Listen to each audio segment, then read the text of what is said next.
कचौड़ी तो आपने बहुत खाई होगी फ्रेंड्स। क्या कभी राजस्थान की फेमस पैच की कचौड़ी कभी खाई है? तो चलिए आज हम राजस्थान की फेमस पैच की कचौड़ी बनाते हैं मेरे साथ मेरे किचन में। तो चलिए अभी कचौरी बनाने के लिए कुछ सूखे मसाले ले लेते हैं, जिसमें 1 चम्मच धनिया ले लेंगे, 1 चम्मच जीरा ले लेंगे, 1 चम्मच कस्तूरी मेथी ले लेंगे और उसी के साथ में 1 चम्मच हम यहाँ सौंफ ले लेंगे और इन सबको हम दरदरा सा कूट लेंगे। देखिए फ्रेंड्स, आप चाहिए तो मिक्सी का यूज़ कर सकते हैं, बट मैं ऐसे ही इसको कूटूंगी। तो ये देखिए हमारा मसाला अभी रेडी हो गया है। तो चलिए अभी बनाना शुरू करते हैं। तो चलिए स्टफिंग बनाना शुरू करते हैं। तो सबसे पहले यहाँ मैं 1 चम्मच तेल ले लूँगी और तेल को थोड़ा सा हल्का गरम कर लूँगी। और जैसे तेल हल्का सा गरम हो जाता है तो उसमें हमने जो मसाले कूट के रखा था उसे डाल देंगे। इस दौरान हमें टेम्परेचर को लो रखना है। रूले टेम्परेचर में इस मसालों को थोड़ी देर के लिए भूनना है। अब इसमें आधी टीस्पून हम थोड़ा सा हींग डाल देंगे। एक्चुअली मेरा कैमरा बीच में बंद हो गया था। और उसी के साथ में कुछ लहसुन की कलियाँ डाल देंगे, 10-12 लहसुन की कलियाँ, जिसे मैंने बारीक बारीक करके चॉप कर लिया है और इसे भी कुछ देर तक हम भून लेंगे। अब इसमें हम 2 टेबलस्पून बेसन डालेंगे और सूखे मसाले के साथ में इसे अच्छे से लो टेम्परेचर पे भूनेंगे। अब मैं आधा चम्मच इसमें लाल मिर्च पाउडर डाल दूँगी। आप चाहे तो लाल मिर्च पाउडर की क्वांटिटी कम ज़्यादा कर सकते हैं। उसी के साथ में 1 चम्मच आमचूर पाउडर डालूँगी। उसी के साथ में आधा चम्मच ये काला नमक डालूँगी और उसी के साथ में 1 टीस्पून गरम मसाला डाल देंगे और इन सबको अच्छे से हम लो टेम्परेचर पे भूनेंगे जब तक बेसन का कच्चापन ना निकल जाए और मसाला भी रेडी ना हो जाए। तो हमारे मसाले देखिए अच्छी तरह से फ्राई हो गई है। तो चलिए इसी स्टेज में इसमें हम कटे हुए प्याज डाल देते हैं। ये कम से कम 4 से 5 बड़े प्याज है, जिसे मैंने बारीक बारीक करके चॉप कर लिया है। तो प्याज को डालने के बाद में प्याज को भी इसके साथ में अच्छे से हम लो टेम्परेचर पे ही फ्राई करेंगे। तो अब इसमें हम 2 हरी मिर्च डाल देंगे। 2 हरी मिर्च को मैंने देखिए बीजा निकाल के लंबे लंबे करके काट लिया है और इसी के साथ में इसको भी अच्छे तरह से हम कुछ देर के लिए फ्राई कर लेंगे। तो देखिए अभी 4 से 5 मिनट हो चुके हैं, लगातार मैंने इसे भून लिया है। तो चलिए अब इसमें आलू डाल देंगे। ये आलू है बॉइल्ड किया हुआ, एक बड़ा आलू है।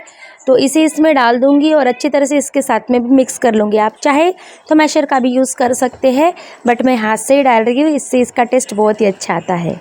तो अब इसमें हम 1 टेबलस्पून शक्कर डालेंगे। तो फ्रेंड्स, शक्कर डालने से क्या होगा, इसका टेस्ट बहुत ही अच्छा आता है।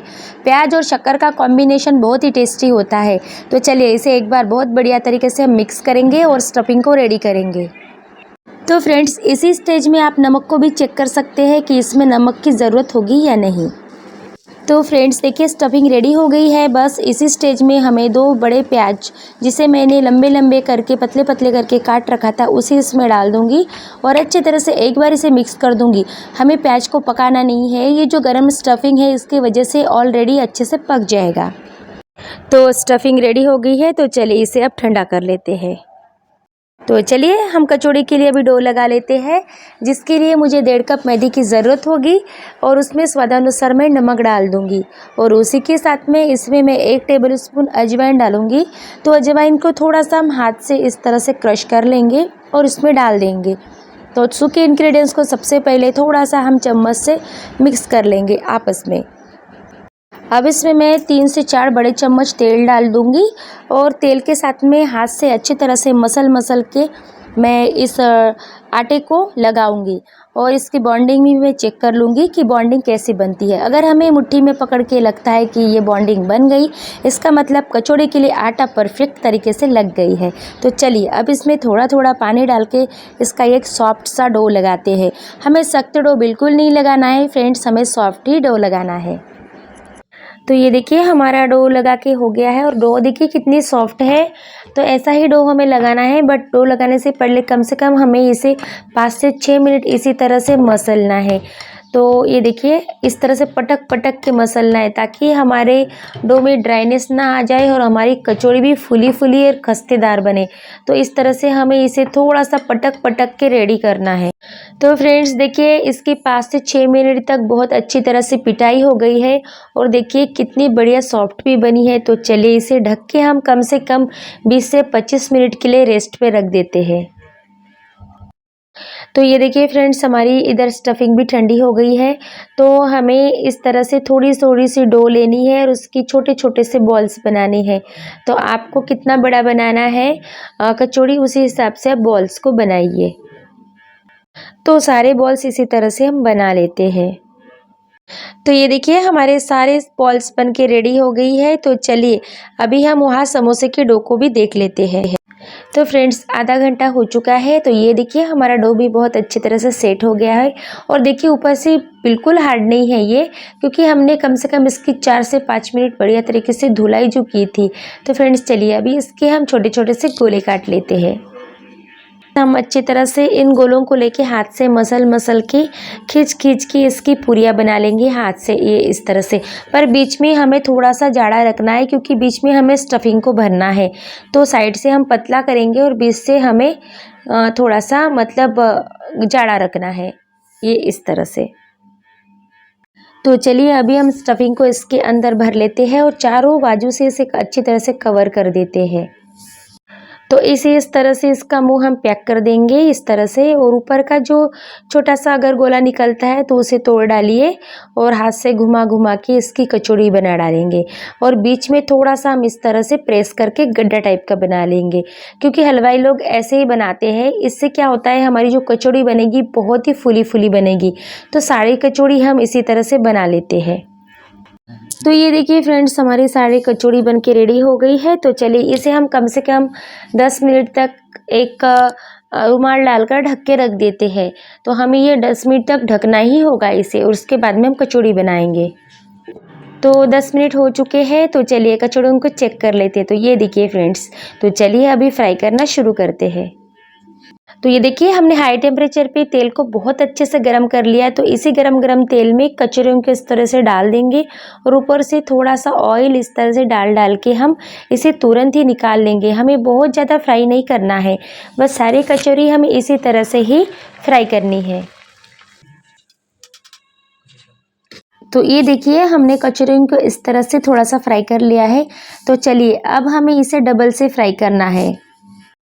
देखिए मैंने तेल को पूरी तरह से ठंडी कर ली है और इसमें थोड़ा सा और तेल डाल दिया है। इसी स्टेज में हमने जो थोड़ा सा जो कचौड़ी को फ्राई करके रखा था उन्हीं कचौड़ी को इसमें डाल देना है और बिल्कुल लो टेम्परेचर पे इसे हमें फ्राई करना है।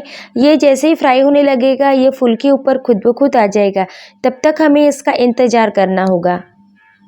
तो फ्रेंड्स देखिए जैसे जैसे समय बीतता जा रहा है वैसे वैसे हमारी कचौड़ियाँ भी पक रही है और फुल के ऊपर भी आ रही है।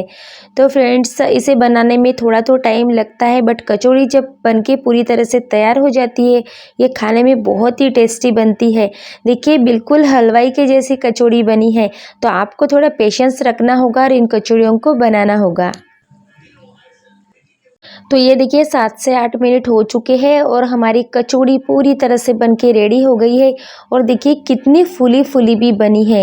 ये उतनी ही क्रिस्पी बनेंगे और खाने में उतनी ही टेस्टी बनेंगे। तो चलिए एक एक करके कचौड़ियों को हम तेल में से निकाल लेते हैं और थोड़ा सा तेल को हम नीचे गिरने देते हैं और बाद में कचौड़ियों को हल्का सा ठंडा कर लेते हैं। तो फ्रेंड्स ये देखिए हमारी राजस्थानी प्याज की फूली क्रिस्पी कुरकुरी और स्वादिष्ट कचौड़ी बनके पूरी तरह से रेडी हो गई है। तो इसे सर्व कैसे करना है, तो चलिए इसे हम सर्व करने के लिए रेडी हो जाते हैं।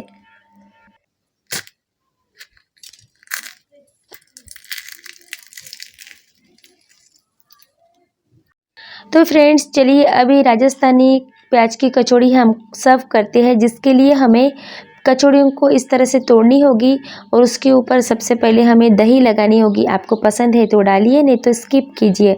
उसी के साथ में ये तीखी हरी मिर्च की चटनी भी डालनी होगी और उसी के साथ में खट्टी मीठी इमली की चटनी भी डालनी होगी। इससे इसका टेस्ट बहुत ही अच्छा आता है। फ्रेंड्स असली कचौड़ी का मज़ा लेना है तो ये 3 चीज़ें ज़रूर डालनी होगी। तो फ्रेंड्स आज की हमारी राजस्थानी प्याज की कचौड़ी की रेसिपी आप सभी को कैसी लगी प्लीज़ हमें कमेंट्स में ज़रूर बताइए और घर पर ज़रूर इसे बनाकर देखिए और मेरे साथ में शेयर कीजिए, कमेंट्स में बताइए कैसी बनी, तो मैं खाकर भी दिखाती हूँ। तो फ्रेंड्स अगर मेरी वीडियो आप सभी को अच्छी लगती है तो प्लीज़ मेरे चैनल को सब्सक्राइब करना और बेल आइकन को प्रेस करना बिल्कुल मत भूलिए।